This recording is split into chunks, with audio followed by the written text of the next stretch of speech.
Bonjour, bienvenue sur cette troisième vidéo, toujours consacrée à l'architecture d'entreprise, architecture d'affaires ou business architecture. Et je suis donc en train de vous présenter une démarche de mise en œuvre de ces pratiques. Et là, on va travailler sur les cas d'usage de cette démarche. Qui pourrait utiliser ou en avoir besoin? Cette vidéo, comme les autres, est protégée. Elle fait l'objet d'un copyright et elle ne peut donc pas être utilisée ou diffusée à des fins commerciales sans mon consentement et sans mon information.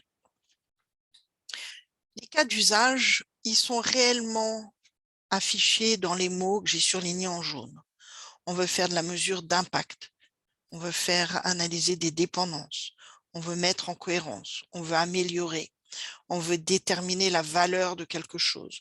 On veut mesurer des risques et celui qui va être le plus fort encore dans le besoin, on veut travailler sur la conformité réglementaire. Quand on parle d'analyse d'impact, c'est qu'est-ce qui se passe si je change quelque chose sur mon système d'information, sur mes activités business, sur mon modèle d'affaires, quel est l'impact?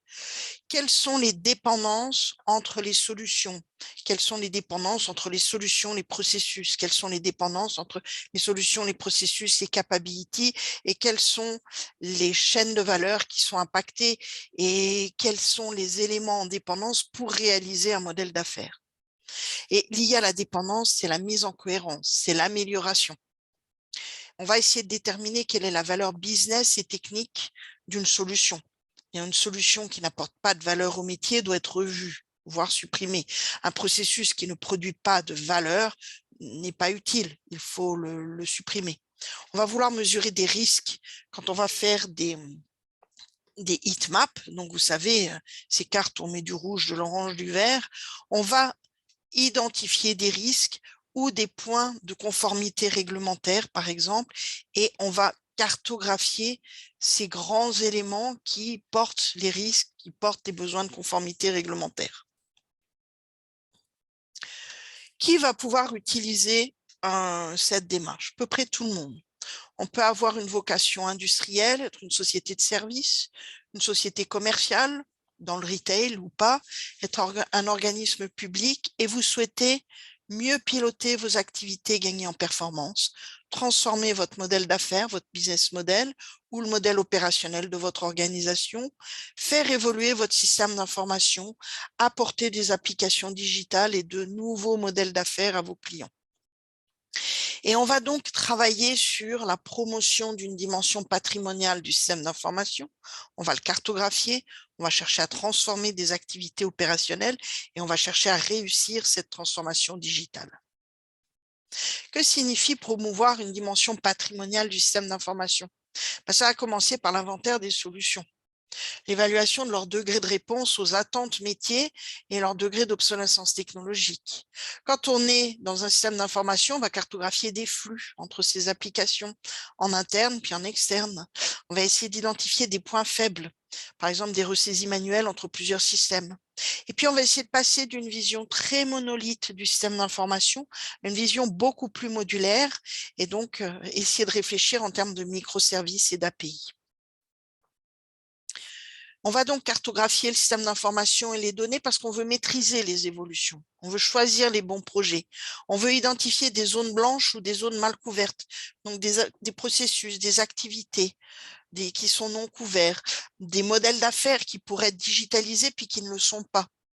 On va essayer de définir une gouvernance des données, puis on va surtout maîtriser nos flux. La notion de flux et la notion de données sont extrêmement liées et sont réellement le point le plus complexe à cartographier, en fait, et là où il faut le plus travailler. On va chercher à transformer nos activités opérationnelles, les activités opérationnelles de vos organisations. Et dans ce cas-là, on va modéliser des fonctions, des processus, des capabilities, bien sûr.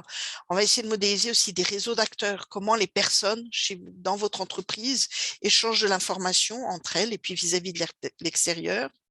On va cartographier encore une fois des concepts, des informations, donc toujours cette notion de données. Puis on va essayer d'en donner une définition exemple d'ambiguïté. Donc, il va falloir donner des définitions précises à tous ces concepts et informations manipulées. Et puis, on va chercher à digitaliser les processus internes, ceux qui ne le sont pas déjà. Mettre en place du digital ne signifie pas simplement automatiser les points de contact avec le client. Il faut absolument automatiser le processus interne, sinon vous aboutissez à ce que j'ai pu voir dans une entreprise où le client passait une commande sur un site web, on n'était pas capable de lui donner un délai de livraison et après il fallait plus de 3 semaines pour le livrer. À quoi ça sert de promettre quelque chose qu'on ne pourra pas tenir parce qu'il faut automatiser nos processus internes. Si vous voulez mettre en place du digital, ça va passer par de l'automatisation de tous les parcours clients et de tous les processus de l'entreprise qui y contribuent. Et ça, c'est une énorme transformation. Et c'est vraiment ce point final par rapport au cas d'usage, c'est qu'il va falloir réussir ces transformations digitales. Ça suppose vraiment mettre en place de l'automatisation raisonnée de vos points d'accroche avec vos clients. Ça suppose de cartographier vos processus internes, les processus aussi externes, ceux qui ne sont en contact avec l'extérieur. Il va falloir cartographier donc identifier les concepts, les informations et donc leur apporter une solution digitale et modéliser ces réseaux d'acteurs et essayer de rendre le plus automatique possible ces transferts d'informations entre ces acteurs. Bref, si vous voulez réussir une transformation digitale, vous n'avez pas d'autre choix que de vous lancer dans une modélisation. Si vous voulez faire évoluer, maîtriser votre système d'information, vous n'avez pas d'autre choix que de modéliser.